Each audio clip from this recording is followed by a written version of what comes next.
Most investors feel comfortable with their domestic equity and bond portfolios because they tend to thrive during periods of economic growth and low inflation. And we don't blame you. It's been a great ride. But it's a big world out there, full of opportunities you may be ignoring. Sadly, we live in a world dominated by a fear of missing out, or FOMO. And in the last 10 years, U.S. equities and bonds have outperformed and generated massive amounts of FOMO. This hasn't always been the case. In the mid-2000s, the best performing markets were international equities, especially emerging markets, gold and commodities. So what happens if growth collapses and inflation becomes the new norm? Or what if the US dollar collapses and US assets are no longer attractive? What will the new FOMO markets be? And will your portfolio keep up or be left behind? Enter Rational ReSolve Adaptive Asset Allocation Fund, ticker RDMIX. A strategy that is designed to thrive across different markets and economic regimes. Unlike most traditional strategies that keep allocation static and let volatility happen, adaptive asset allocation applies a proprietary systematic process designed to dynamically transition toward thriving asset classes and eliminate those that are not, all the while aiming for consistent volatility and stable returns. There's almost always a bull market somewhere in the world. Don't let yesterday's FOMO get in the way of tomorrow's opportunities. Instead, let adaptive asset allocation help you fill in your domestic portfolio gaps. To learn more, visit rationalmf.com and check out the Rational ReSolve Adaptive Asset Allocation Fund.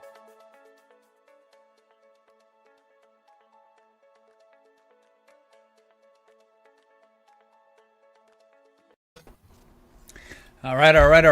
We're live. How's everybody doing today? Burella, yeah, we're doing good. All right. Yeah, a little McConaughey for you. You're a little McConaughey, man. All right. Cheers. Hey, Glen, how are you? Cheers. You McConaughey'd last night, so you're Happy not Friday, drinking. guys. Seriously. Happy Friday. Yeah, I McConaughey'd last night, so I'm nursing a bit of a headache. A little Well, bubbly happy action. holidays, everybody. This is fun coming into the last couple conversations we're going to have over 2021 and put this year to bed. So for those of you who tune in on a regular basis, this next week will be our last one for the year.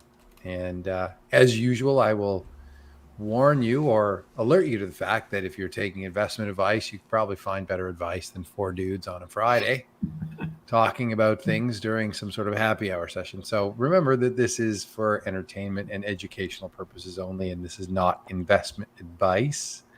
But with that, we've got a hell of a guest and we got lots of neat topics to talk about. So Rod, why don't I throw it over to you? Sure. You had some neat stuff to talk about. Yeah, with our that's new probably worth format, covering. right? Yeah. We're as a reminder, our new format is we're going to talk about something topical for the first 10 minutes, and hopefully our guest Glen can pipe in if he wants to, and once we're done that, we'll get into his background and his story and what he finds interesting these days. So yeah, this week I was actually a bit obsessed with. I was playing around with some charts. And just for giggles, I decided to look at SPY versus the SocGen Trend Index since inception. And I was shocked by, I guess it happened in the last couple of weeks, but they start and end at the exact same point when scaled to the same level of risk. So I'm going to share my screen. I did a bit of a tweet storm today. So what do I do here to share my screen? Share and The best thing is to talk yourself through it live on the show. Well, what else am I? You guys can talk. And this is the actual CTA index you used there, Rod, rather than the trend index. I just grabbed the SocGen Trend Index that was in our system. Oh, and okay. I levered, yeah. So I levered that up to. So by the way, I put it in the chat if anybody wants to click on the tweet. But basically, this is what was shocking to me, right? You start and end at the same spot. Now, again, this is assuming the same. We're running at the same level of risk. I think the SocGen Trend Index runs around 13%. When you scale it to SPY vol, you get that. And what I find interesting. We should pause a little bit, Rodrigo, just because some people might be going, well, yeah, I mean, if you lever it, but they may not connect the dots with the fact that this is a future strategy, and therefore you can lever a future strategy, and the margin cost is built in. So, you could scale this, effectively as much as you like, and the results are equally legitimate. Yeah, it's So, anyways, go incredibly ahead. efficient. It's incredibly efficient to lever. So there'll be a lot of like scaling to the same volatility discussion throughout the Sweet Storm. So indeed, Adam's right.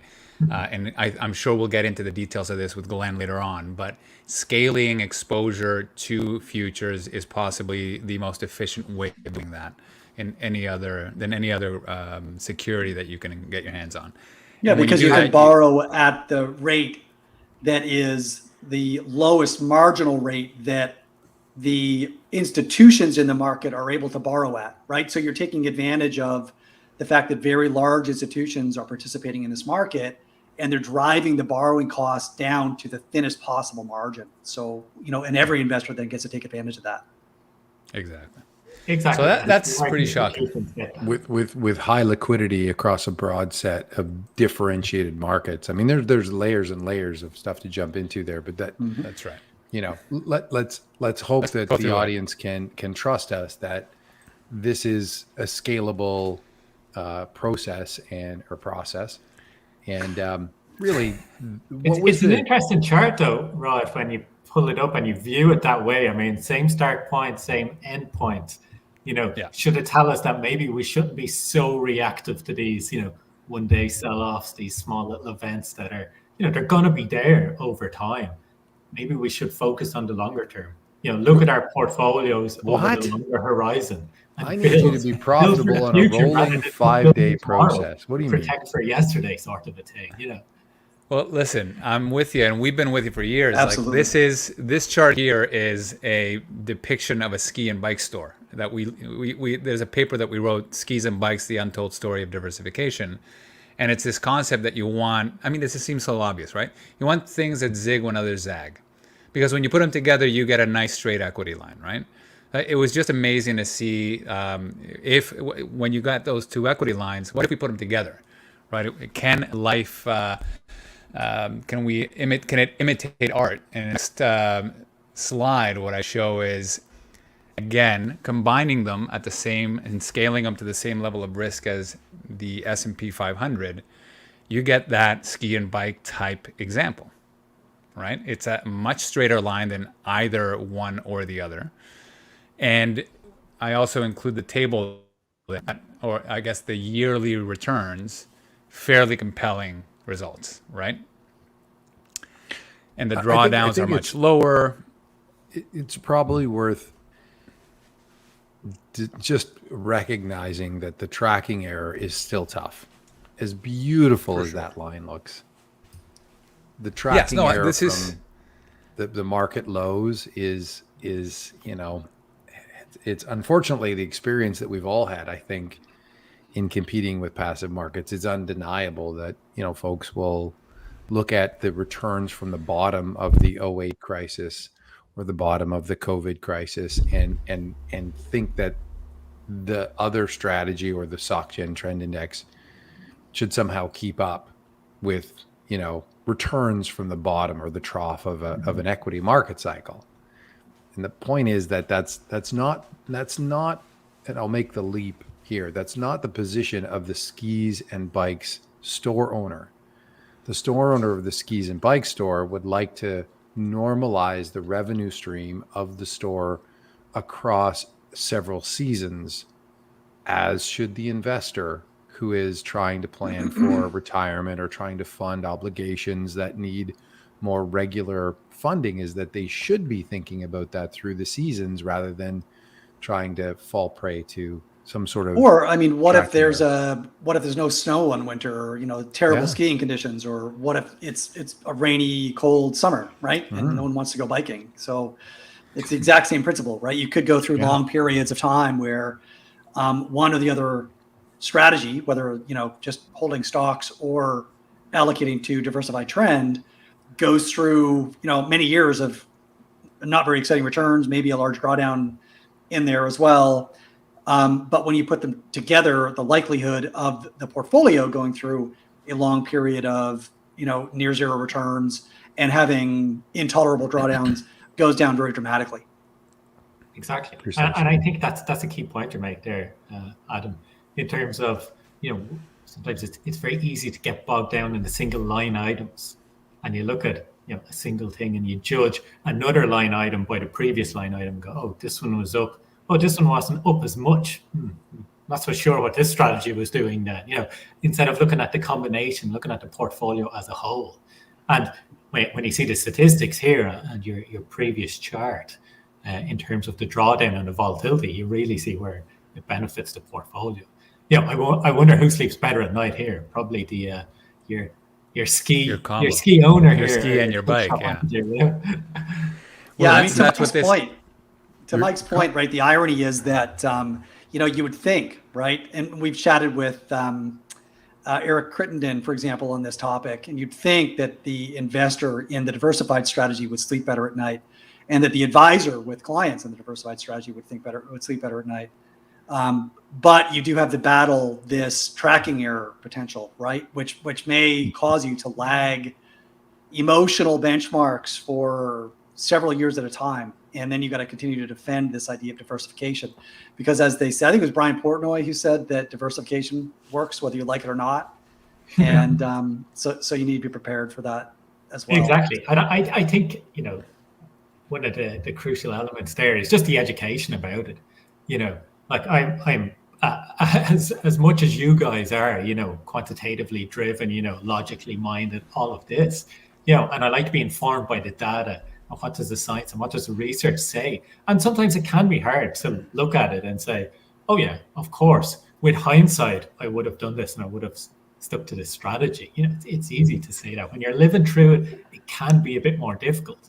But if the data points a particular way and the statistics are in your favor, I think that's the sort of strategy I pursue.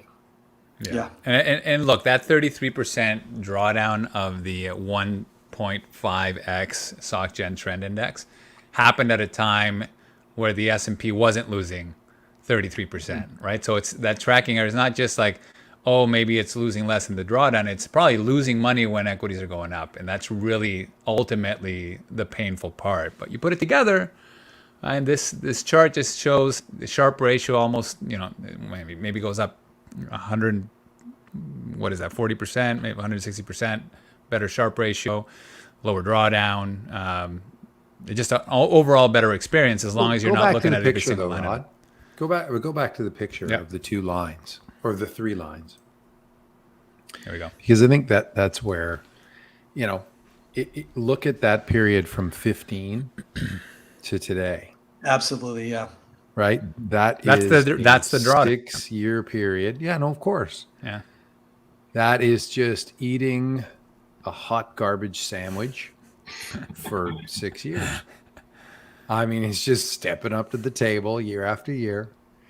And to your point, Glen, and we probably should, I want to let Glen introduce himself at some point, because I think the gems he's dropping might be underestimated given his experience and his background, but hopefully some people know who he is. But it just is so hard. And like you said, Glen, it should be obvious. This should be easy, but it's not.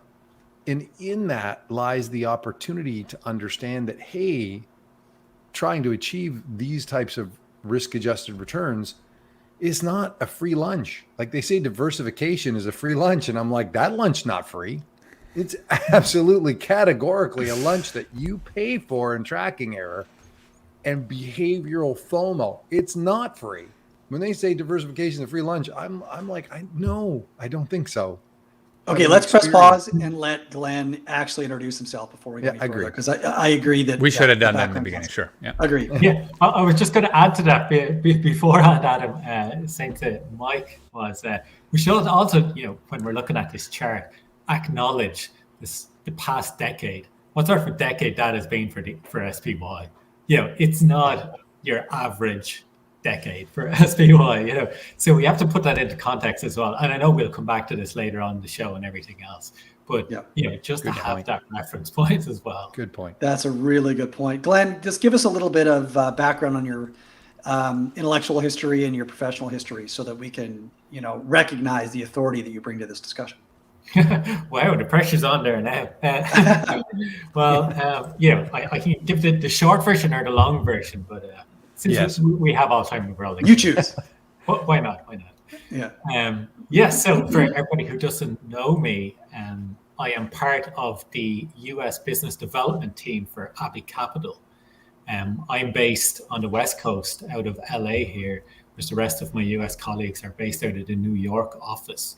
And then for people who don't know who Abbey Capital are, or what exactly it is that we do, I'm actually just going to reference our website here, because there's lots of hidden gems on there as well, and you can't really go wrong. So as the one-liner we have up there, Abbey Capital is an Irish alternative investment manager which specializes in managing multi-manager portfolios in managed futures. So people could prepare themselves for that discussion. Managed futures, we've already looked at SocGen, we've looked at the CTA trend index, etc. We're going to be talking multi-manager portfolios, how to construct them, how to perform, and everything else. And then we're going to be talking about Irish people for the rest of the time. I love that you guys have like an Irish multi-manager. That's awesome. Yeah. So some of you might be wondering, like, what the hell is this Irish dude doing over in LA, talking about managed futures, and how did he get here? Well, the story kind of goes, and actually when I think about it, I'm like, where did all of this really start off, and what brought me here? And I guess it's pretty much after secondary school, which I guess is the equivalent of high school over here. You finish high school and you're like, oh, you've no idea what you want to do with your life. You're like, oh, I should go to college, but what will I do in college? It's hard to commit at that stage and say, oh, if I go into this, does that mean I'm going to become this after all these years? But I knew I was more, orientated and leaning towards the logic sort of things and maths and problem solving rather than, arts and literature, for example. It always bugged me out when I was writing an English essay or something like this that, you'd give it. It's like, oh, Glen, excellent work. Well done. That's 70%. I'm like, oh, okay. It's like, maybe you could tell me what the correct answer was, how I could do better. It's like, doesn't really work like that, And then whereas for maths, it's, maths or physics, it's like you hand back your exam. It's like, yeah, you got it right. You got it correct. You solved the problem. You get 100%. So immediately I was like, okay, I think the science road is the one that I'm going to take. So yeah, after high school, I decided to do a science degree, and I decided to go to the local university, essentially, Maynooth University. It's roughly, going to say, 20 miles away from Dublin city centre. And the reason I went there was because convenience. Yeah, it's about 10 miles from my parents' home, which meant that, for 4 years, I didn't have to live off pot noodle. I was very happy to come home to a warm cooked dinner. Yeah, thanks, Mom. And I went into general science route. And when I, after the first year, I completed the first year, completed the second year, and all of a sudden something clicked with me. And I'm not really sure what exactly it was, but thankfully something did click with me. It was a case of, I actually kind of understand how all this maths works now and physics. And it was just the way it was taught. In high school, it's very much, if you come across this problem, here's a formula, how to solve it. It's like, just learn this bunch of formulas. And if this comes up in the exam, apply that formula.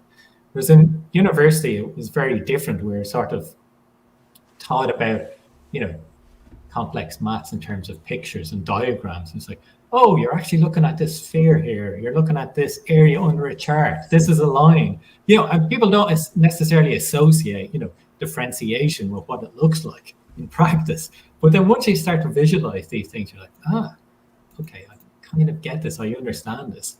And that's kind of what happened to me. And the more I understood, the more I liked it and the more I enjoyed it.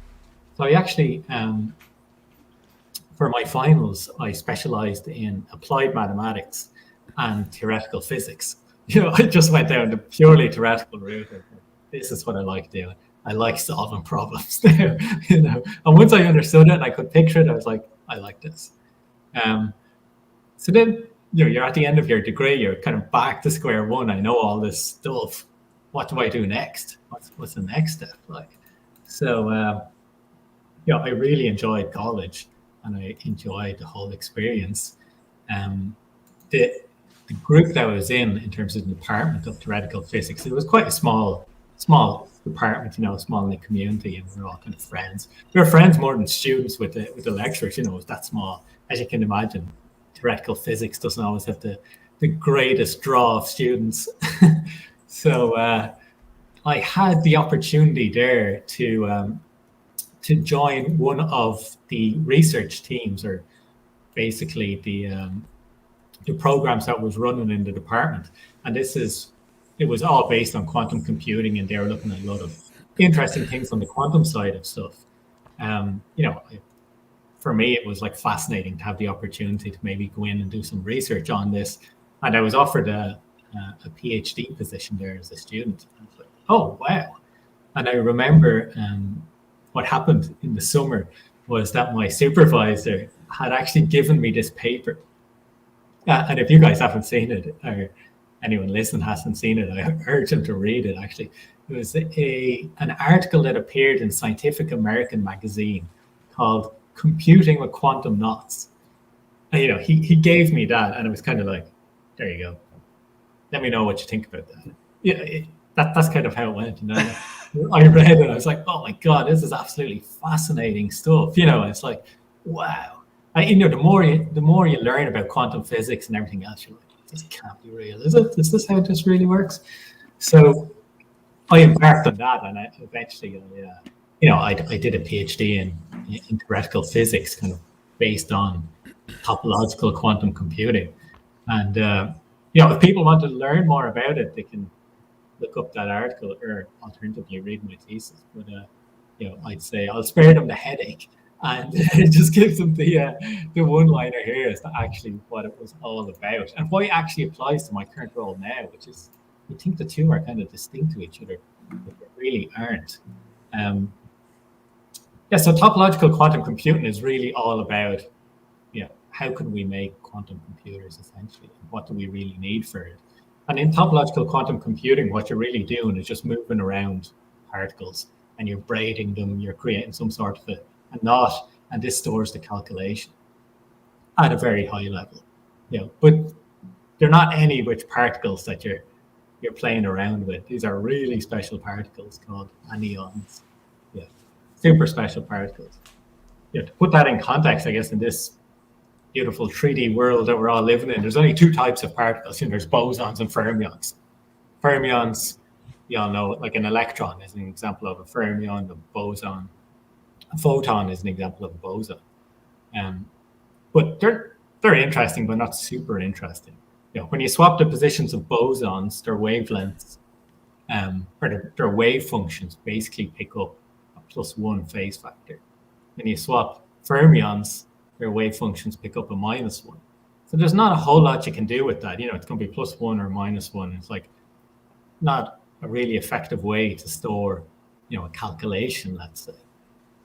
So enter into the frame are super special particles, anyons. Now, these guys only exist in 2 dimensions, which sounds a little weird, but basically they're quasi-particles or excitations of a electron fluid or something like this. Well, the interesting thing about them is when you swap them, they pick up a complex phase. So all of a sudden they're pretty complex particles. It's not the minus or +1 like the other guys. They're a complex phase. So you can then describe their movements by this braid group, which is just a mathematical structure. And the braid group then is a series of knots, which is what's going to contain the calculations for quantum computing. So it all seems like a crazy world, one might say, but it's super interesting when you're on it. And, even now, Microsoft have invested massively in quantum computers and topological quantum computing. And we're, every year we're seeing more and more results there, and interesting results and everything else. Have you ever put that theoretical work into practice, or connected anything that you've done in financial markets to some of your academic work? Yes, I do. Yeah, all the time. I have it stored in my folder here called Top Secret. Yeah, there's so many similarities to what we do, and it's why I got into finance. it was a case of when I was finished all of this, and what I enjoyed during my PhD as well was the ability to teach and lecture at the same time. So kind of like when I got the moment and I was like, I see what's going on with this. I wanted to share that with other people as well and tell them, all this complex stuff, it's really just this. You're just connecting these two lines on this chart here. And that's all that formula is doing. Like, and when people see that, they understand it, and they can relate to that. And the same happens in finance. What we're talking here about, leveraging portfolios, risk adjustment, volatilities. It's all really abstract concepts. But then when you just take a simple example and say, okay, pretend we have these two assets. One is 10 vol, one is 20 vol. One is twice the other, and you can scale one to the other. And everybody's like, that's all it is it? Like, yeah, that's it. So when I finished PhD, I was like, okay, I know all this stuff. Let's say, what can I do with it? The natural sort of next step was try and apply it to finance. Of course, because what else are you going to do? Make no money everywhere else? Exactly, yeah. And I think that's it. That's kind of the idea you come with as well. There you are. You're like, I know all this physics stuff. How can I apply this to the markets? And I joined Abbey in 2014 on the research team there as a research analyst. So I was on the investment side. And, I come in with the mindset, like Rod was saying there. It's like, okay, I know this. Let's crack this. Let's solve this. Okay, that's right. Let's do this. I'm going to do this, No finance experience, but I'm going to crack this. And then you realize, that's not exactly how all of this works. Everything else. But super interesting. And, and then it comes to the application of these things. When I joined, the first thing I did when I joined Abbey, it's kind of like, oh my God, what is everybody talking about? I have no idea what people are talking about. It's like a different language. And then you go, in physics, volatility is pretty much just related to ideal gases and this sort of stuff, in terms of volatility of an asset or that. It's like standard deviations is generally how you talk about it. And I was like, it took a while to translate things, and then I was able to get it. But coming from a world of like these hypothetical little particles, everything in the futures world and futures trading somewhat seemed pretty tangible, Yeah, I'm sure. Exactly. Glen, do you remember any of the first projects that you worked on at Abbey? Any projects that you could talk about that stand out? Yeah, the very first project. Well, I joined in 2014. At that stage, we just had the one product, which was our private fund. Mid 2014, as I joined, we were just in the process of launching our first mutual fund. And that was my very first project. It was like, right, we're going to launch a mutual fund. Here we go. So I was straight away involved with all the analysis associated with that, the portfolio construction side of things, the risk management side of it, and I really got to see every single step of it. I came in late to the party, let's say. This process had started, months, if not over a year before I joined, in terms of the analysis, the ongoing investigations and so on. But I got to see, the practice side of it, let's say.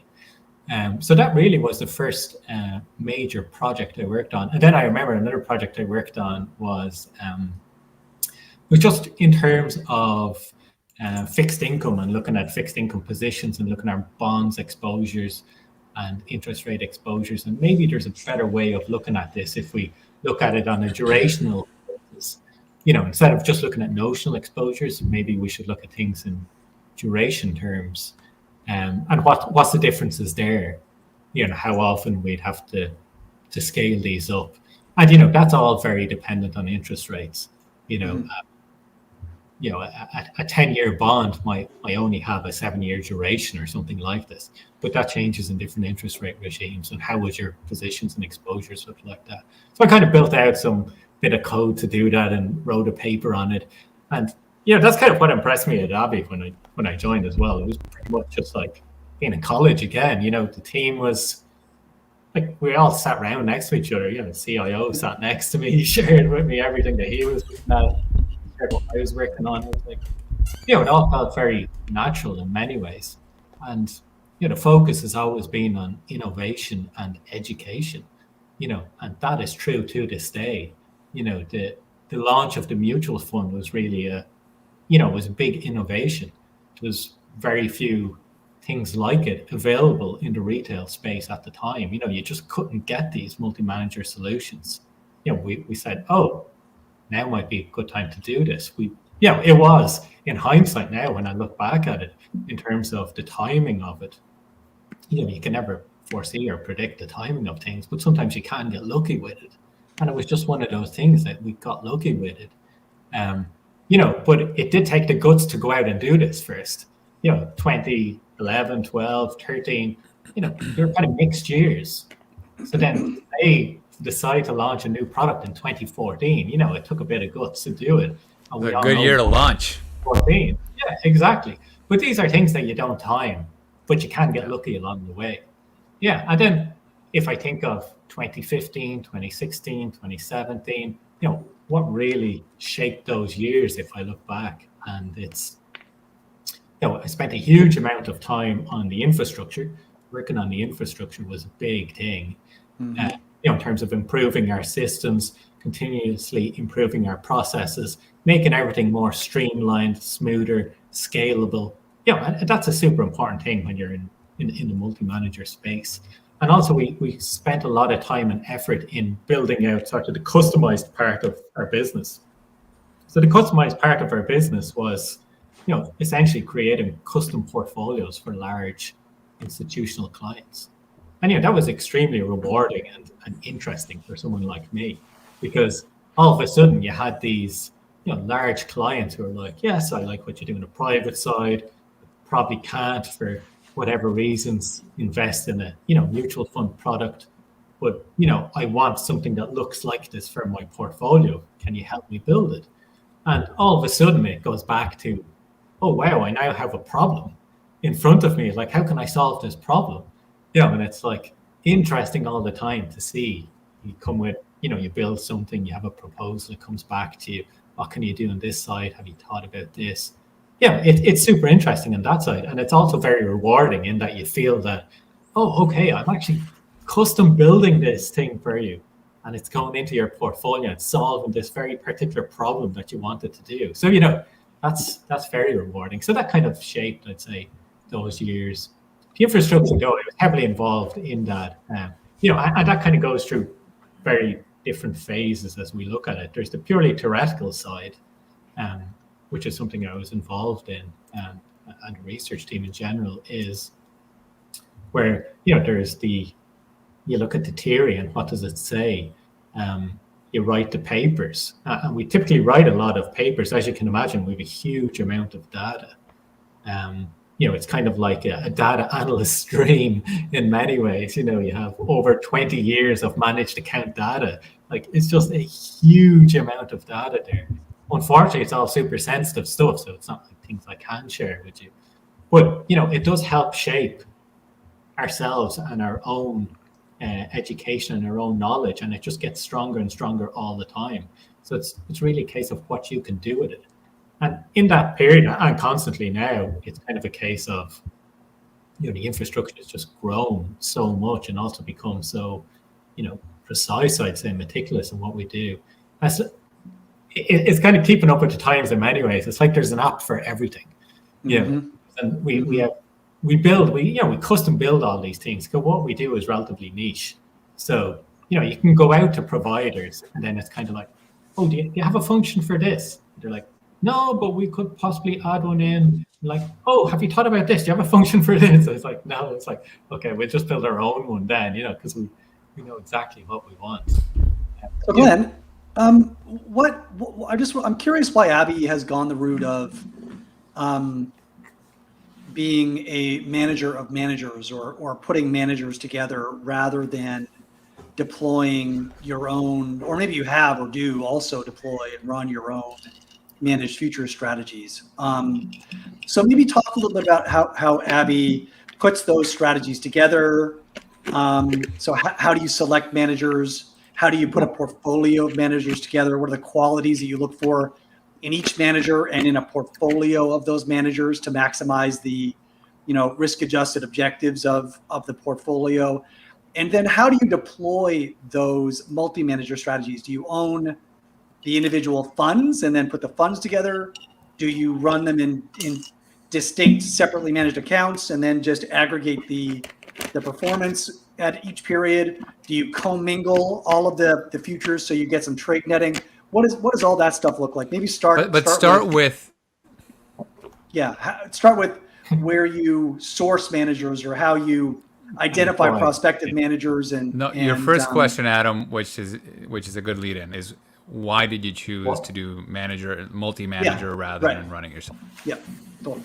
Yes, the why part of it is a key thing, really.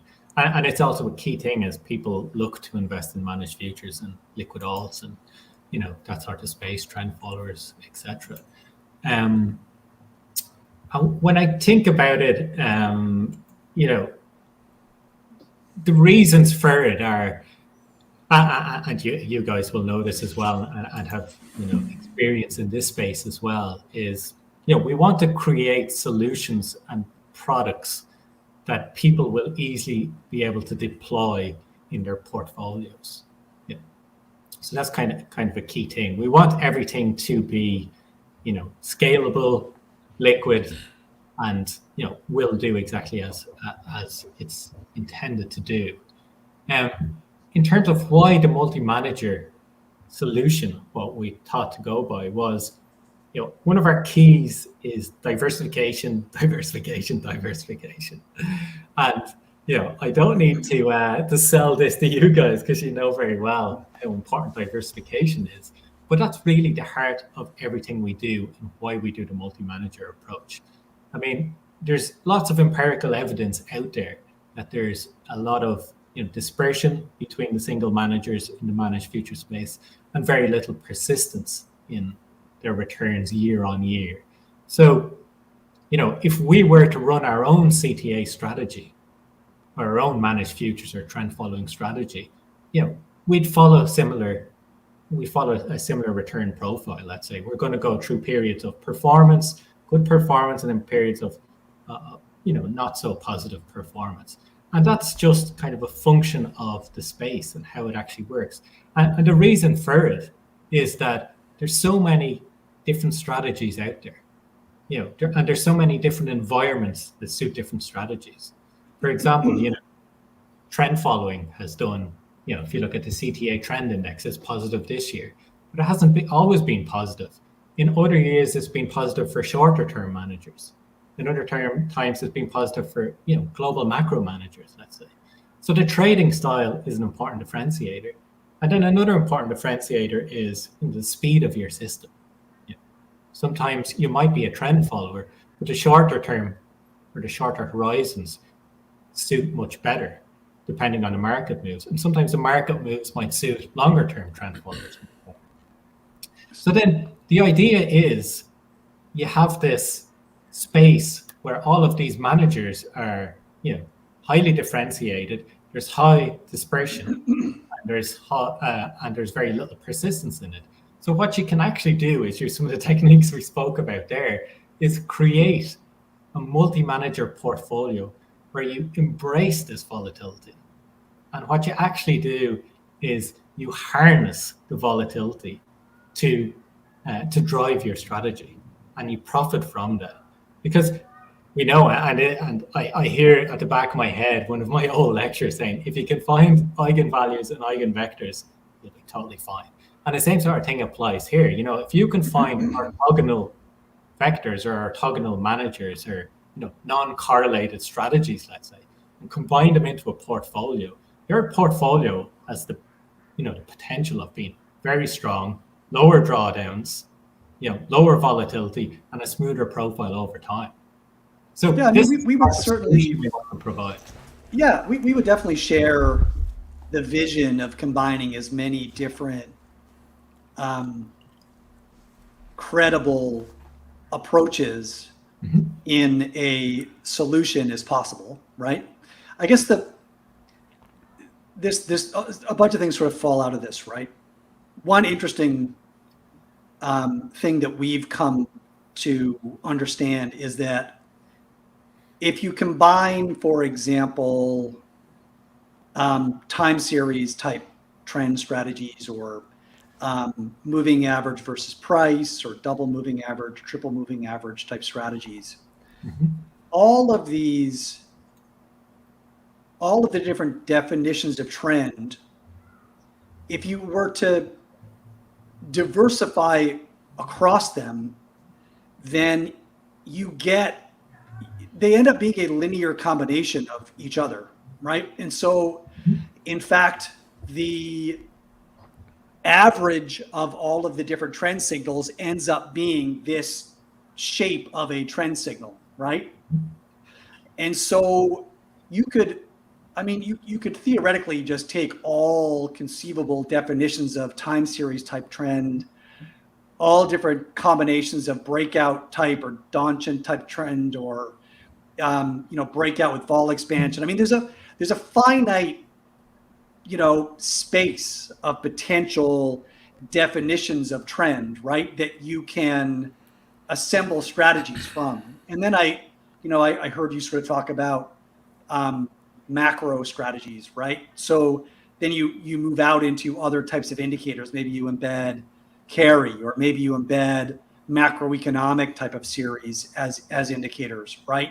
But if you sort of drill down, and it's funny because we literally just did this today, Rodrigo shared the HFRI macro systematic index.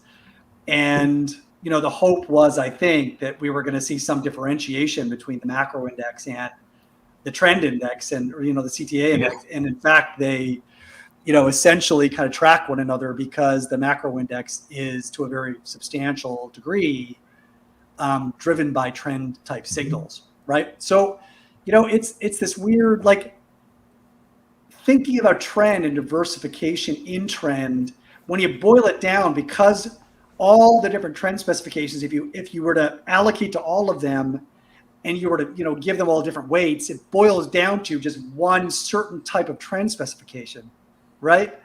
And you could easily replicate that in one strategy, and then trade that strategy, and there are ancillary benefits to that. For example, fee netting, like performance fee netting, which we can maybe talk about as well. But I'll let you sort of react to that idea first. Yes, no, that's a very good point. And often, you will see, like you say, when you take a bunch of so-called trend followers, or, highly correlated managers, you put them together and you're going to get something, trend-like comes out on the other side. But I think a key thing to this, which might help when I describe maybe the construction of a hypothetical portfolio or something like this, a multi-manager portfolio, and answer all of your previous questions as well, Adam, is, managers and return streams and trend followers are very complex things, and they're very complex strategies. And we shouldn't just think of them as one-dimensional return streams either. There's a lot more there. And I know correlation is a great tool. It's a great thing. We use correlation a lot. We like it, but it's one measure, and it's purely one-dimensional. There's all these higher moments that we use as well. There's a lot of information in there. So let's say, for example, now we build a hypothetical portfolio. You guys have approached me. You're interested in managed futures for whatever the reason may be, and you want to go down the multi-manager route. Right? And let's say you want to build a 60-40 managed futures portfolio, where 60% is in trend following, 40% is in non-trend. Because you've heard and you've done your research and you've said that, okay, in this way, I might get the capital efficiencies of, firstly the multi-manager solution rather than going the single manager route. I want a smoother profile over time, etc. But I also want exposure to all of these different strategies. I don't want to pick one particular manager and be like, oh, in hindsight, I should have probably picked another one. Maybe I should go to an expert in space, whatever the case may be. So the way I look at it, and the way that it helps me, is, the way I always kind of thought about it was like baking a cake. And I know you guys have kind of used this analogy before, which is good. Makes me think I'm not the only crazy person here. So far from it, mate. Yeah, exactly. So when you think about baking a cake, it's kind of 3-step process in many ways.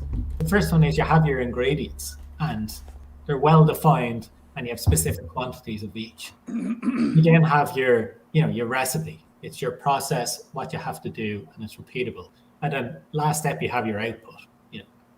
It's baked, it's done. And if you think about that in the portfolio construction, and particularly in multi-manager construction, the first one is, you guys have said you want a 60-40 portfolio, 60% trend following. So given that I know what the output needs to look like, I should know, well, maybe I should start by getting a trend follower in there. That might be a normal thing to do, One of my ingredients, if I'm making a carrot cake, might be to start with a carrot. If I'm going to build a trend following portfolio, I might start with a trend follower. And that's the first step. And it's actually the thing I thought about yesterday when I was thinking about this was there's so many analogies that you can use for this. It's like building a jigsaw or putting a jigsaw together. What piece is more important in a jigsaw? They're all equally important in a jigsaw, because if there's one missing, it looks completely undone. It's completely unfinished. Well, some pieces. I would offer that the picture on the front of the box is the most important piece of the jigsaw puzzle. Your guide. But they're all equally important to each other, but some pieces are easier to find. The corner pieces are always the easiest to find, and you can typically work your way. And the same with the multi-manager. The first manager you put in, or the first few managers, are going to be the easiest to find, right? Because you start with your key ingredients and you go, okay, let's start here. Okay. So the key thing to this, though, Adam, which gets to your question really, is it's not as straightforward when you're constructing a portfolio of managers than baking a cake with ingredients. The salt is not always salt. The sugar is not always sugar. Don't take everything for what's written on the tin. So a strategy might be labeled as a trend strategy. Another strategy might be labeled as a macro strategy. They're kind of arbitrary labels, really. What you want to do is look at each one of these strategies in huge detail and break it down yourself into its key components, let's say. And there's so many techniques out there, and you guys have covered this in a lot of your papers as well. There's like PCA, there's factor analysis, there's everything, there's loads of different techniques you can do. But essentially, you want to be able to label your ingredients. So for manager A, you want to say that, my analysis tells me it's about 60% trend, 30% some other factor, let's call it, short-term or value or something. And then there's an extra, the remainder, we're not too sure what it is, but it kind of looks like macro. So you have this, and you do that with your entire universe of managers. So then where in this space, if you think about this as a physics problem or any other problem, you can label your axes as vectors, and you can say, okay, we have a trend vector up here, we have a short-term vector there. You can label them whichever way you want, you can have a macro vector there, and you can say this person sits here, this person sits there. So then when it comes to the recipe part or the portfolio construction, I want 60% trend, I want 40% non-trend. I then allocate to these managers in a very specific way, such that I will get that resulting portfolio. But the key is, it's not just based on the correlations of each of these managers to each other. Sure. Different dimensions in this. So the correlation is one. There's the markets that are traded is hugely important. There can be trend experts that only trade, financial markets. There might be experts in the financial space. There might be experts in the commodity space. Yes, their result, if you look at them, there might be both trend followers, but their combination is much more powerful than each one individually, because suddenly you have this trend portfolio that trades commodities by a specialist and fixed income by a specialist.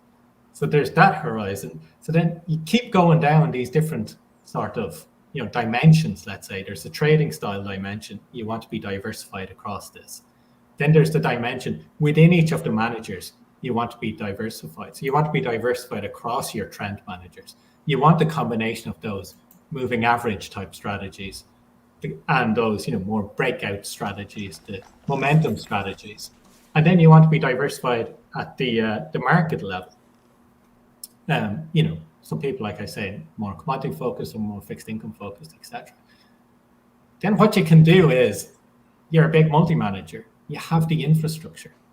So what you can do is, you have so many levers that you can now pull. To answer your previous question, we use a managed account structure, and this is the platform. We have built our own one over the past 20 years. We've kind of perfected this, and it's hugely valuable because we're allocating to all of these managed accounts. We have full visibility as to what goes on in each managed account, which informs us, better over time. But it also means that we can scale up or down each one of these accounts. So all of a sudden, like we were talking earlier about our SPY and SocGen index, we can scale up or down each one of these accounts. And then, let's say, for example, we allocate to each of these accounts at 20% vol. To start off, all of these ingredients are, this lad is 5 vol, this guy is 10 vol, this guy is 24 vol. They're all over the place. You want to normalize, let's say we allocate everyone at 12 vol. Because of the diversification, let's say that, for this example, that our non-trend is 0.3 correlated to our trend, for example, you get that, volatility reduction. We might get a 40% volatility reduction. So all of a sudden, our 20% portfolio is now a 12% portfolio. But if you think about it, after getting 20 managers working for you at 20 vol to produce this portfolio, which is now 12 vol. So you can scale up these accounts then using, we all know, notional allocations and volatility scale and all this good stuff.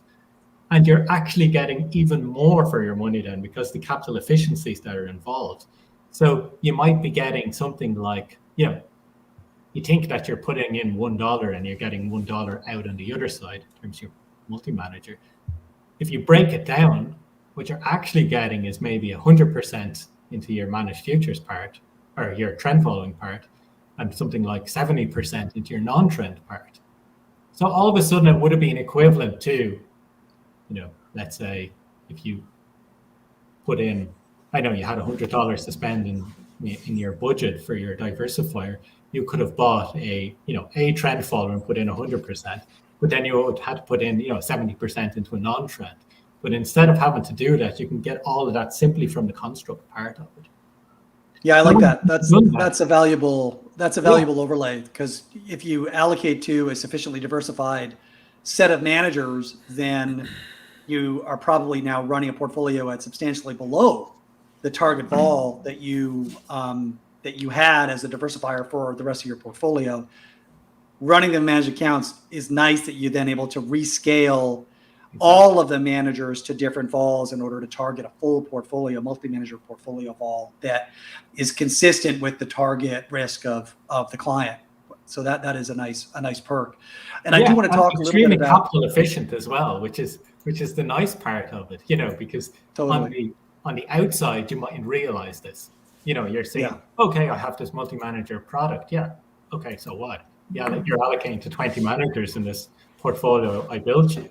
It's like, okay, so what? And I'm like, well, if you were to do the same thing, and if you had the same, correlation profiles between them, it would cost you probably $170 to do the same thing. Yeah, I always wonder how, and Mike, maybe you want to chime in here because you often ask a question like this. This often occurs to you, I know, but you've had a bunch of managers in the portfolio. Presumably they run on performance fees because typically CTAs run with performance fees. So if they don't, then that alleviates this problem. If they do, you've got some managers that are up on the year, other managers that are down on the year. In aggregate, though, maybe they're down, but the managers that are up expect to get a performance fee. How do you, and Mike, chime in if I'm not articulating. Yeah, no. And then the trades that create the performance fees. So we did talk a little bit about trade netting, and I don't know if we got right into it. We haven't, yeah. Certainly on the SMA side, you could do the netting. Part of the reduction in volatility is to some degree, if you're not netting and you own the funds of the different accounts, you've got one person or manager that has a long S&P exposure, and another manager has a short S&P exposure. And so you're paying roll costs. You're paying, it's kind of buys on one end. And, right. It's a false reduction in volatility to some degree that you would like to avoid as an allocator. So we packed a lot into that, Glenn, but we lay that at your feet for a commentary. Yeah. Yes, no, and it's a good point you bring up, and it's one that we're quite often asked about as well. But if I go back to our example in that fund I just created for you guys, we've suddenly have these 20 managed accounts that live here completely segregated to each other. Managed account A trades its own trend strategy. It has its resulting positions. Managed account B is let's say he's global macro or whatever it is, trades its own strategy and has its own positions. At this level here, we get the fund positions, which is a combination of all of these positions at this way. I guess the point though, Glenn, is that in theory, you could just combine all of the target positions for each of the individual managers as one trade blotter, and then you'd have those that are buying today offsetting those that are selling today, and you'd end up with a net value. So I'm curious what the relative benefits or drawbacks to doing that versus holding each of the managers in segregated accounts might look like. Yes, understood. Yeah. So holding each of the managers in a separate account is firstly an infrastructure thing, and the reasons why it's, in my opinion anyway, more beneficial than having this sort of commingled structure is that you can have a complete segregation. One for compliance and regulatory purposes. There's the risk management parts of it. Whereas if one manager blows up unexpectedly for whatever the case may be, a huge trade error, there might be something, they might have put in a huge order, they might have overrun their margin usage, and it pulls on all of the other accounts. This is something that you could get in a commingled solution, let's say. Whereas in a complete segregation of it, and it's all simple managed accounts, whatever happens in this managed account does not affect all of the other managed accounts at all. And also, in the multi-manager solution, we own the managed accounts, but we don't dictate all of the signals in each account. The managers themselves are in charge of their strategies. They run the strategies. We get the output of this. We don't want to be netting their positions and putting this together and it's going to offset this and so on. Every managed account has its own particular brokers associated with it. Again, for you want this to be as scalable and as robust. So each one has a broker, a backup broker on the future side, on the cash OTC side. It's a huge infrastructure. It's an extremely difficult thing to do if you were to do it, yourself, let's say.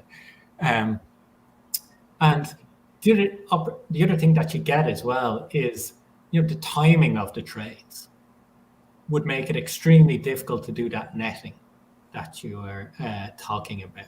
Because if you think about the multi-manager solution, you have trend followers who might trade once a day, once every 3 days, once a week, whatever the case may be.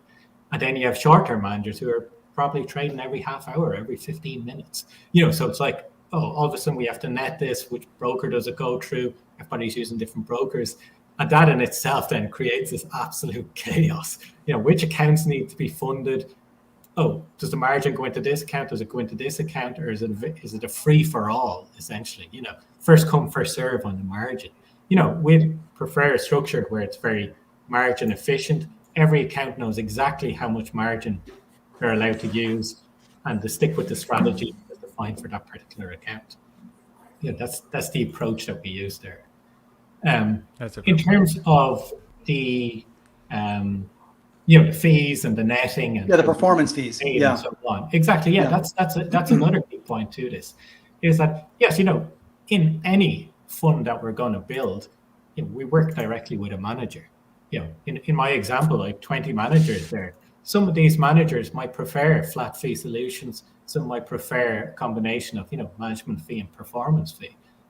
I got to work with a manager as to see what suits themselves better and what works best for us as well.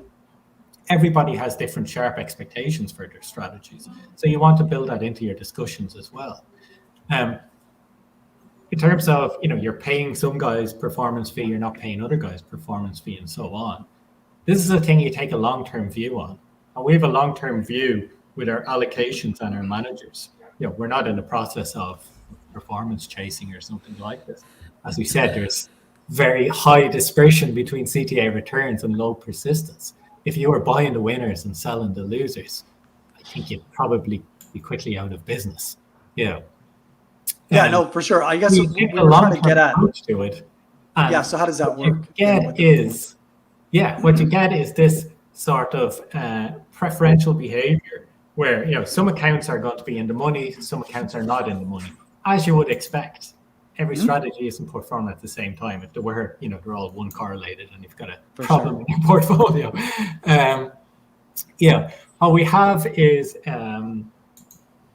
what we call it is the profit and loss carry forward, essentially. You have this. I'm after forgetting the name of it now. Is in terms of the staggered high water marks. So if one person is in a 20% drawdown, say, from their high water mark, you essentially have a 20%, if not more, because if you lose 20%, you have to make more than 20% to get back to that point. If your strategy is down 50%, you have to make 100% to get back to that point. So you essentially have 100% free ride on performance fees from that manager. Mm-hmm. So that is how it actually works to your benefit in the long term. Every manager, how often are you at high watermark? You might do the studies and look over time and see that maybe 5%, slightly over 5% if you're extremely lucky. So 90% of the time, you're probably not at high watermark. That's kind of the reality of it. If you take a long-term view of this and you have a long-term positive expectation for your manager and it's playing a particular role in your portfolio, you have this to your advantage then. So that's how it pays off. So just let's say you've got two managers, just for the case of simplicity in the portfolio. One manager really kills it this year. Let's say there's an annual performance fee crystallization. One manager really kills it this year, but the other manager really is in a drawdown that actually overwhelms the manager that did really well. And so the combination portfolio is in drawdown.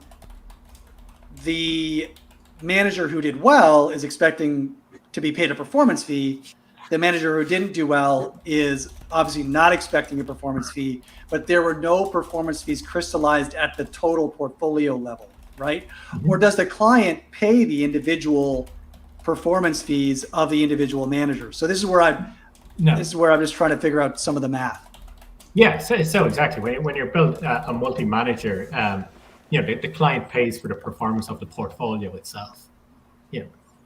Right. So not the individual managers. Yeah, you don't pay for the individual managers. That's something that we pay for. That makes sense.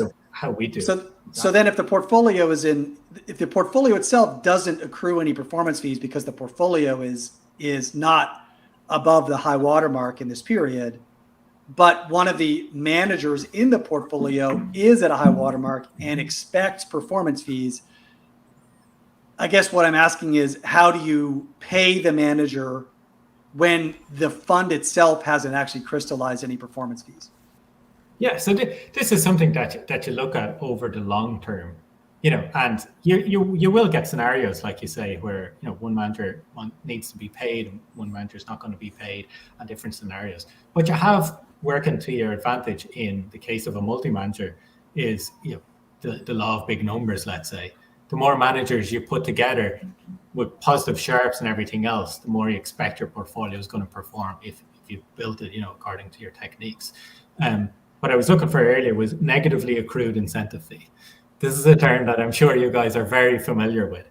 And this is precisely what answers your question. Over the long term, it's the same as the chart that we pulled up there. This is how it works over the long term. The negatively accrued incentive fee.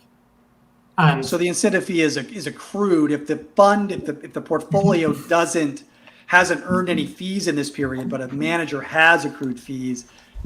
Then when the fund does accrue performance fees, then you'll pay pro rata or through some formula, you'll pay performance fees to those managers that have accrued performance fees over prior periods.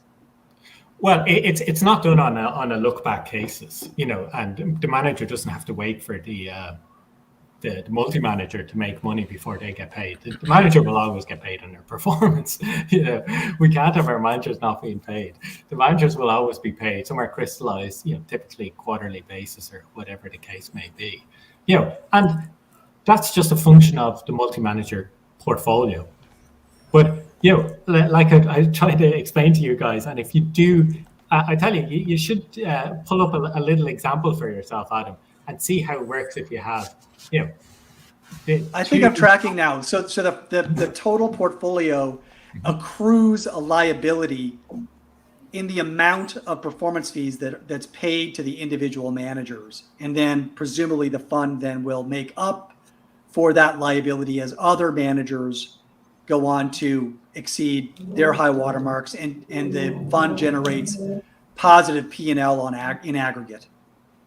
Exactly, yeah. Okay. And it's a case of, in some instances you make the fund is at high watermark, the multi-manager is at high watermark and is bringing in incentive fees, everything else. And, when that happens, it means that typically the managers below are performing pretty well, or you have a subset of your managers that are driving their performance. They are also being paid as well. Sure, right. Yeah, they're being paid. And then there's the other instances where the multi-manager is not at a high watermark and not earning incentive fee, but some of your strategies are in incentive fee territory or in performance fee territory, and some aren't. The guys who are in incentive fee territory are still being paid their fees, and the other guys are still not being paid their fee. Over time, all of this equals out, and it equals out because of this negatively accrued incentive fee, because you are getting this free ride up. Like you say, if you look at the stats, how many, what is the percentage of time that you're at high water mark? And that is what you have to consider when you're when you're allocating to managers as well, and taking the longer term approach. I mean, the approach that you described there would be a disastrous approach if you were chopping and changing managers on a monthly basis or on even a yearly basis. Because what are you doing? You're essentially creating a new high watermark with every allocation that you do. Every allocation that you put out there, and you're just constantly paying people. Mm-hmm. However, if you're taking the longer term approach and you understand that this goes through cycles, the majority of the time you're going to be in a position where you're getting this free ride up, just as a function of how managers and trend followers and systematic strategies work. It's a very small percentage of the time that you are actually in high watermark territory. So you guys do consulting, you create custom portfolios for institutions and large investors. I'm curious whether you've noticed a shift in preferences or objectives for investors that are coming to you for solutions over the past few years, or any takeaways for what institutions are looking for and how that's changed over time? Well, one thing that we did is, 2014. If you kind of look back at Abbey Capital and its evolution, when I started, we had just a private fund. So it's only a certain number of investors who can actually enter into a private fund. We decided to diversify our client base while sticking to what we know best, creating multi-manager portfolios. We now have the mutual fund offerings. The one that we launched in 2014, the one that we launched in 2018, same investment philosophy, multi-manager, capital efficiencies, all in there. And then we also decided to further diversify our investor base by having our custom products. And the custom products is really where we get to answer some of those questions on where, particular investors might want very particular things. If I look in recent times, all of the news and what's on investors' minds. It's constantly changing. I'm sure it's something that you guys have come against as well. If you go back a couple of years ago, it seems that quant macro was a really big thing, and everybody was like, "Oh, we need quant macro. We don't just need fundamental data inputs. We need, quant plus fundamental." There was this like quantamental. Yeah, it was a big buzzword. Oh, we need this all of a sudden, and this is something we're interested in. And and then that went through its phases, its popularity, so on. And then all of a sudden, machine learning shot to the fore, and I was like, "Oh my God, you don't have a machine learning manager, or you do have a machine learning manager. We need this. This is the future. Everybody needs machine learning, And it goes through phases like this. As strategies evolve, technology becomes more to the fore. But what we're seeing is, and what we are trying to do is educate the space on the long-term approach to it. And yes, you can have all these different strategies doing all these marvelous things there, but it's the portfolio that you want to look at. And what we're seeing now is quite different to what we saw, let's say, in the last decade. What we're seeing now is all of this inflation fears is out there. Well, it started at the beginning of the year as inflation fears. I'm not sure it can be labeled that anymore. We saw the CPI number this morning. Yeah, that's right. Well, I'd like to talk a little bit about that too. The inflation. Yeah, exactly. We can jump into that. And another thing we can jump into is commodities as well, which kind of ties in with the inflation story. That's right. We can jump into that as well. But we're seeing more and more investors come to us thinking about, oh, there's inflation out there. What does this actually mean for my portfolio? Commodities. Oh, where can I gain some exposure to commodities? And how can I do this in a very liquid way? Is there a liquid alternative out there that will give me access to this? And then, you guys have covered this in your recent work, and we can get to this as well in terms of bonds and fixed income. All of a sudden, what is the outlook for bonds in this decade? It's no longer going to be what it was in the previous decade, or at least we don't expect it to be.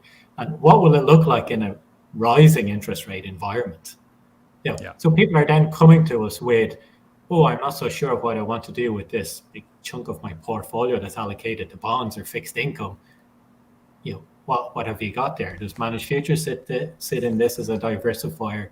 How does this actually work? And this, I think leads us nicely into what we've seen in this current environment, inflation, everything else.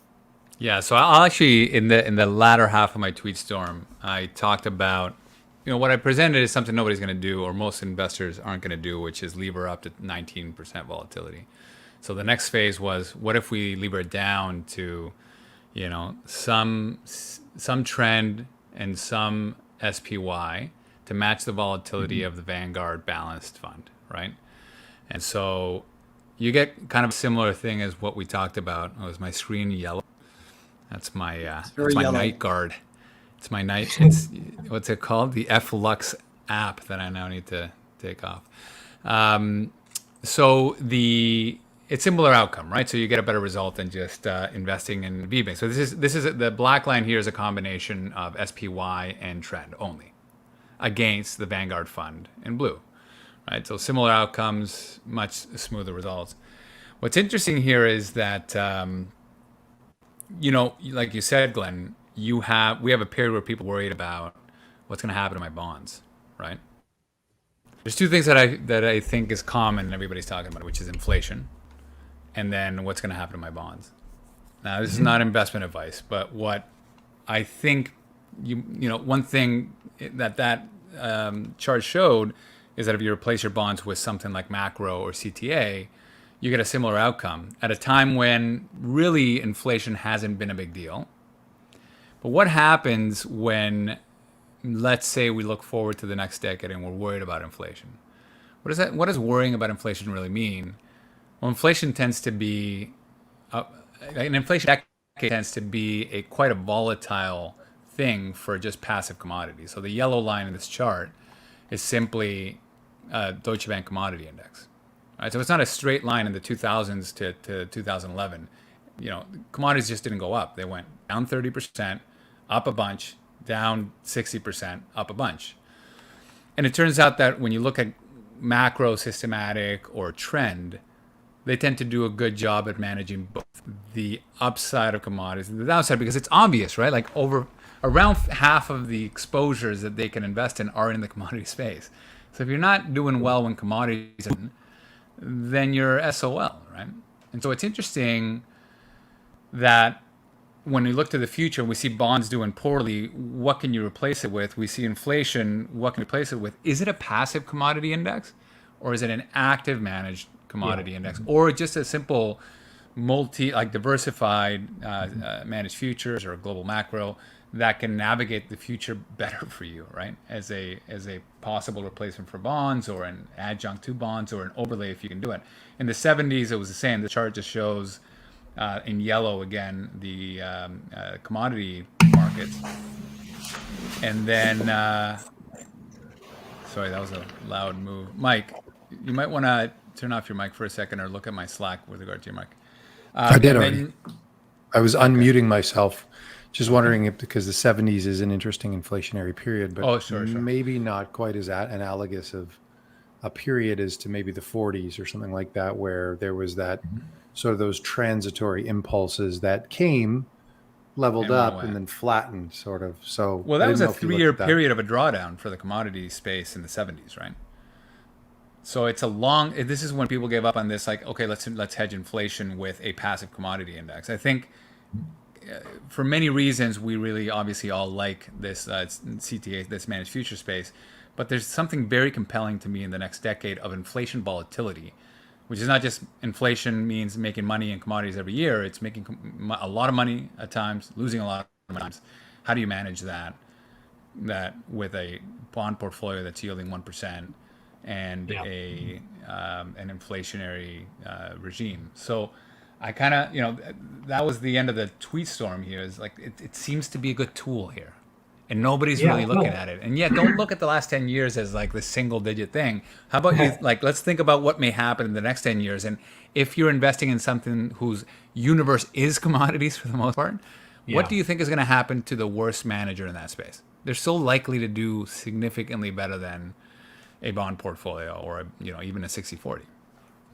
Exactly. Yeah. So there's, it's really good points that you bring up there, and a lot of the queries that we're getting are based on these, these kind of fears in many ways as what the next decade, well, the current decade that we're in now, I guess, could hold after we've lived through the previous decade and we know what it's had. I'll break it down into two. Like, firstly, the commodity side of things, and then we can look at the inflation side of things and everything more on the financial side. And the role of trend following and managed futures in these sort of environments.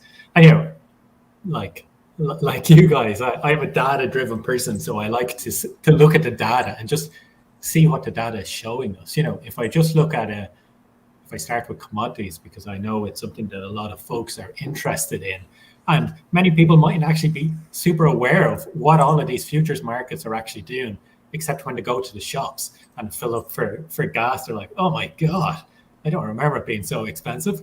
So, what we've really seen, we've touched across this before, in terms of the SocGen index, the trend index, and the CTA index itself have been positive year to date, 2020 and 2019. So that would suggest that it's, a better environment for managed futures, as evidenced by them. And another actually nice piece of analysis that you guys will be interested in is, if you look at the Barclays CTA index, and that one goes back quite a long time.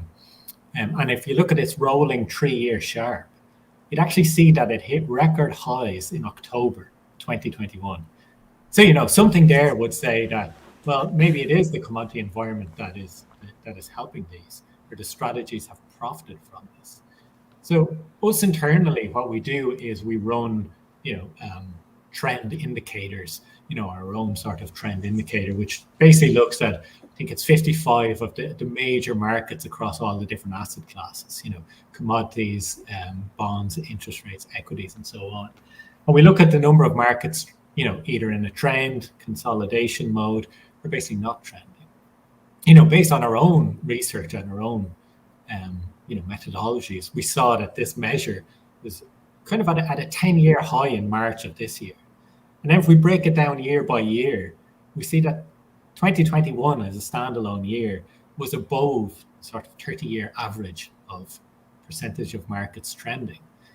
And then if we look at this simply in the commodity space, look at the percentage of markets trending by year in commodities, we've seen that we're at levels not seen in over a decade. Yeah. Wow. So it's kind of a case of what is driving this. Are those? Did you find those are persistent? Were they anomalous? Where did this 1 year happen and you're going to get reversion, or does the research show that in fact they cluster? Yes. So what the indicator just says is it just kind of detects, was this a year for trends, and kind of counts the number and averages across the markets and so on. We have different measures then to look at the efficiencies of these trends. There's things like directional efficiency that we use, which is kind of a modified version of, let's say, Kaufman efficiency, which looks at how efficient this trend was for a particular strategy.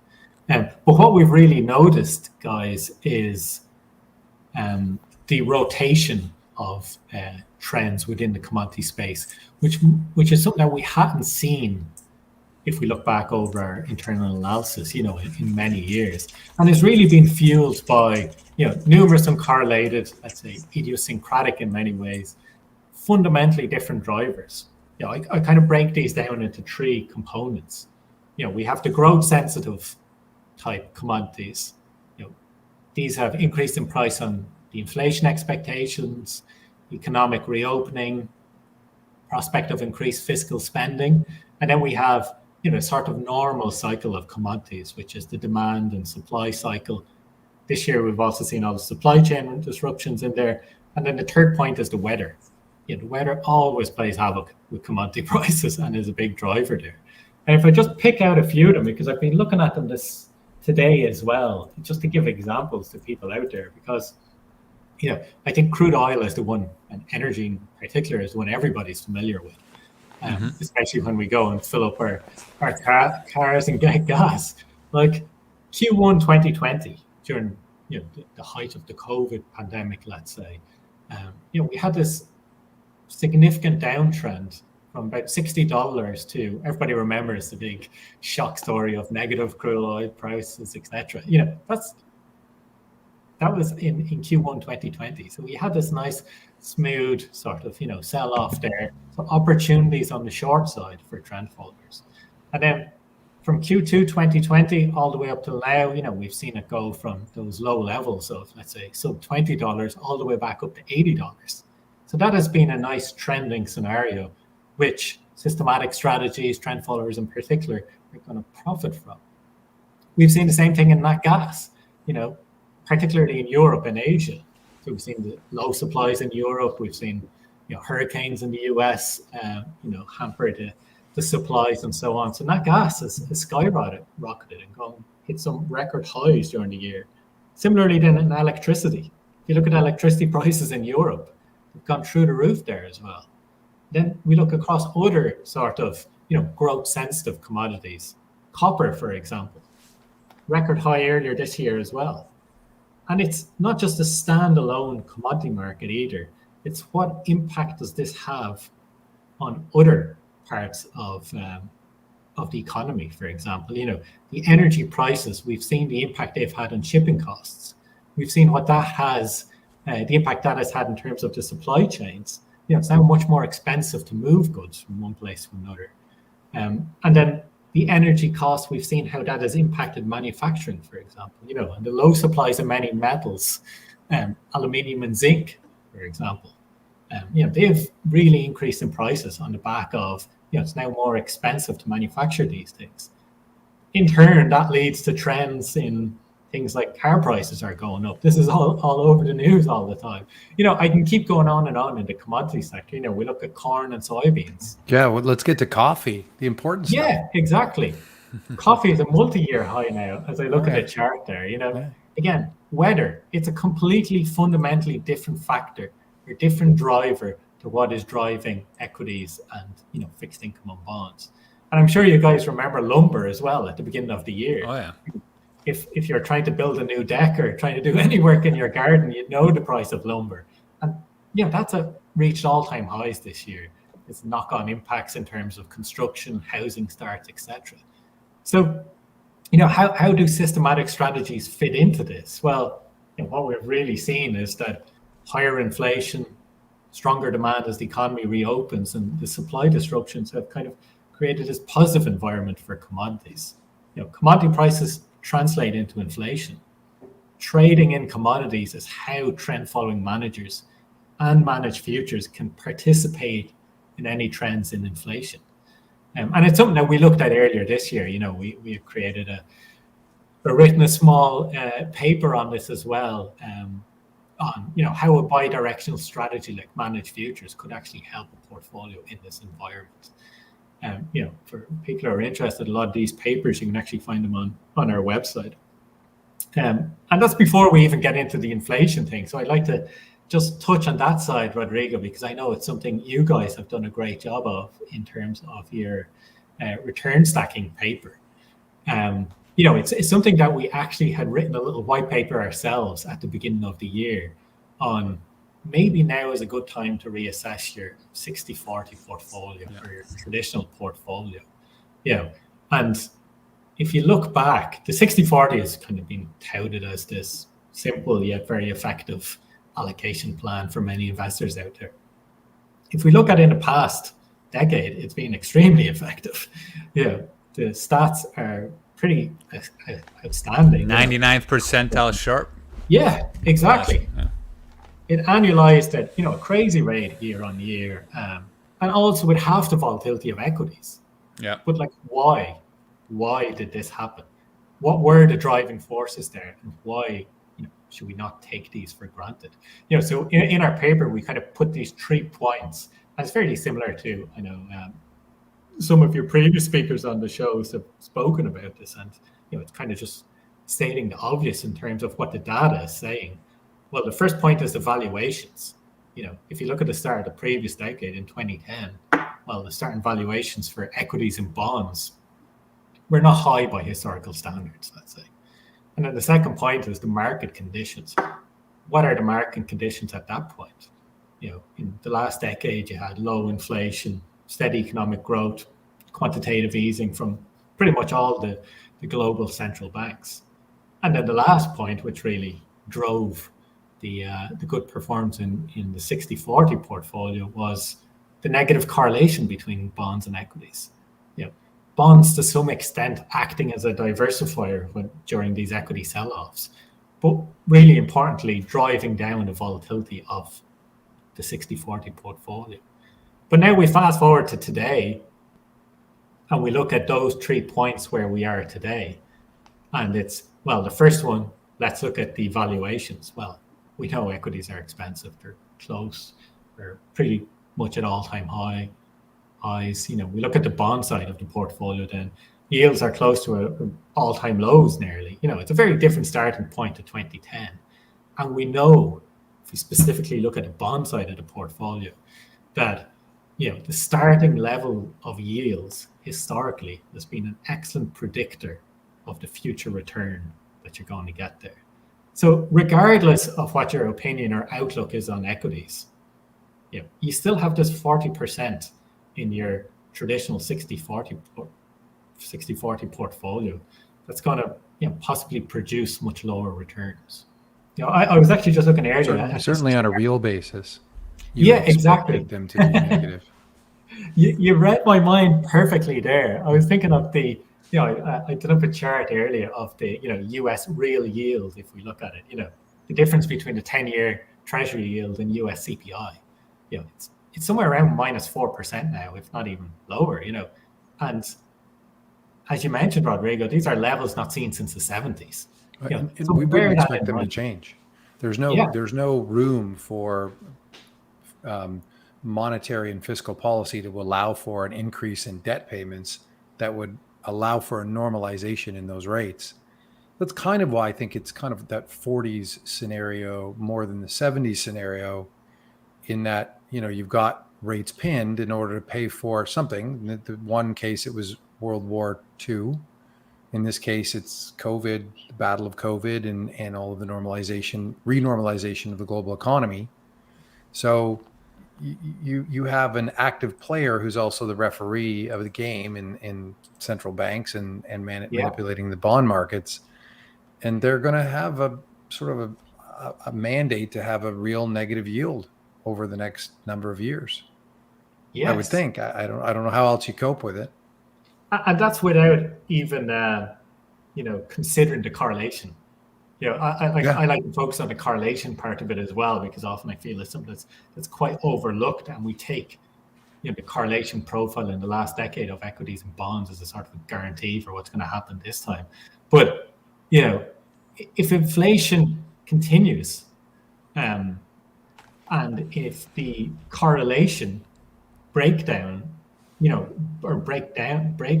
between equities and bonds, well, then you can really be in trouble in terms of your 60-40 portfolio. So I was actually looking at a chart earlier there where we look at the 260-day rolling correlation between the S&P and the US Treasury long bond future.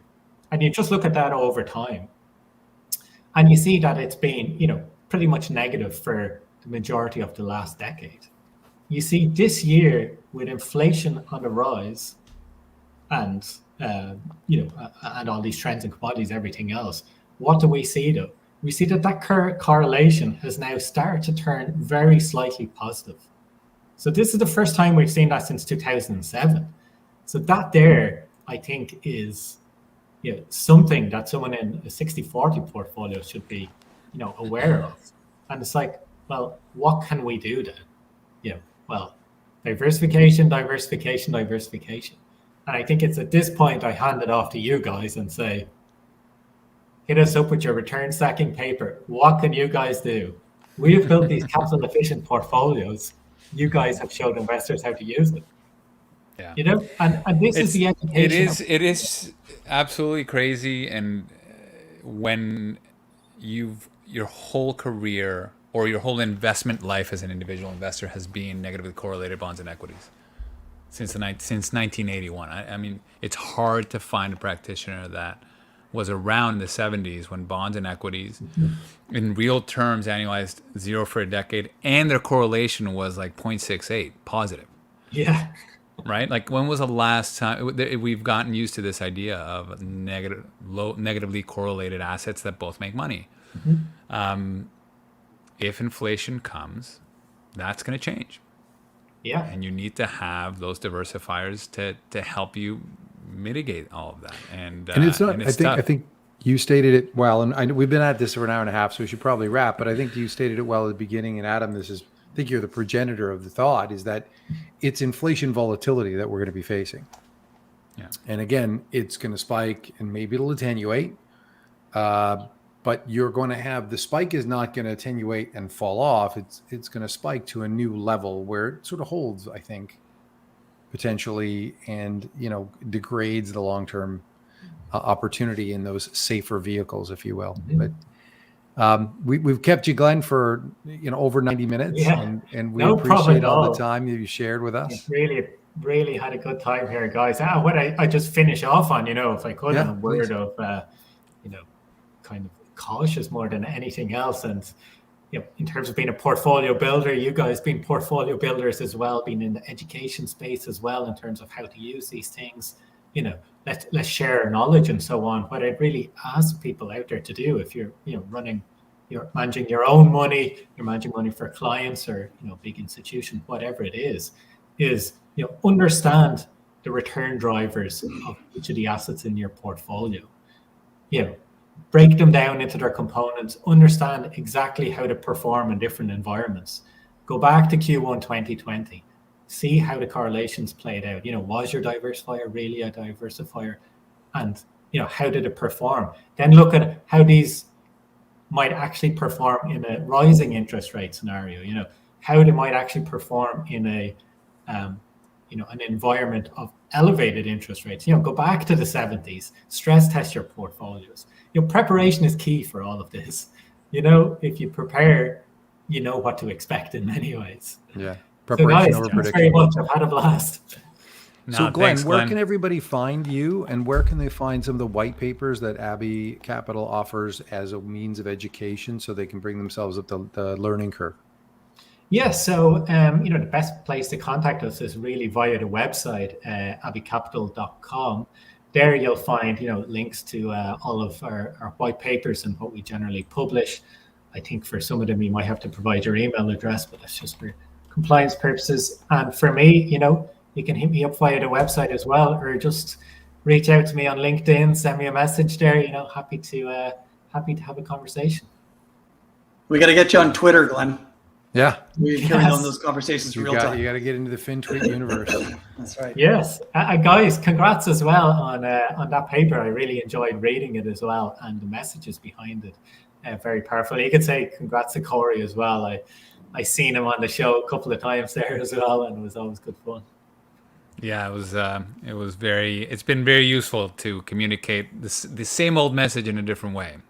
Just it's exactly, the right time, but I think it's one that is easily relatable, and it's something people can really grasp and get onto. It's like, oh, I see how I can have the same portfolio but a much more capital efficient managed way. So. Awesome. Well, Glenn, thank you so much, and everybody still listening, don't forget to like and subscribe. Share the love with everybody else to make sure that they're getting the same education you are. And we'll hopefully see you again. I don't know, Mike, you said that we're not coming back for the rest of the month, but is that true? No, are we done for the year? I said this is the second to last. We've got one more next week. Oh, it's our penultimate session of the year? 2 more shows. Not the end of the show. I must have misspoken. All good. All right. My bad. Sounds good. All right. All right. Thanks, guys. Have a great weekend. Again. And good luck, guys. All the best. Thanks. Happy holidays. Love that Christmas tree in the background, too. Merry Christmas. Most investors feel comfortable with their domestic equity and bond portfolios because they tend to thrive during periods of economic growth and low inflation. And we don't blame you. It's been a great ride. But it's a big world out there, full of opportunities you may be ignoring. Sadly, we live in a world dominated by a fear of missing out, or FOMO. And in the last 10 years, U.S. equities and bonds have outperformed and generated massive amounts of FOMO. This hasn't always been the case. In the mid-2000s, the best performing markets were international equities, especially emerging markets, gold and commodities. So what happens if growth collapses and inflation becomes the new norm? Or what if the U.S. dollar collapses and U.S. assets are no longer attractive? What will the new FOMO markets be? And will your portfolio keep up or be left behind? Enter Rational ReSolve Adaptive Asset Allocation Fund, ticker RDMIX, a strategy that is designed to thrive across different markets and economic regimes. Unlike most traditional strategies that keep allocation static and let volatility happen, Adaptive Asset Allocation applies a proprietary systematic process designed to dynamically transition toward thriving asset classes and eliminate those that are not, all the while aiming for consistent volatility and stable returns. There's almost always a bull market somewhere in the world. Don't let yesterday's FOMO get in the way of tomorrow's opportunities. Instead, let Adaptive Asset Allocation help you fill in your domestic portfolio gaps. To learn more, visit rationalmf.com and check out the Rational ReSolve Adaptive Asset Allocation Fund.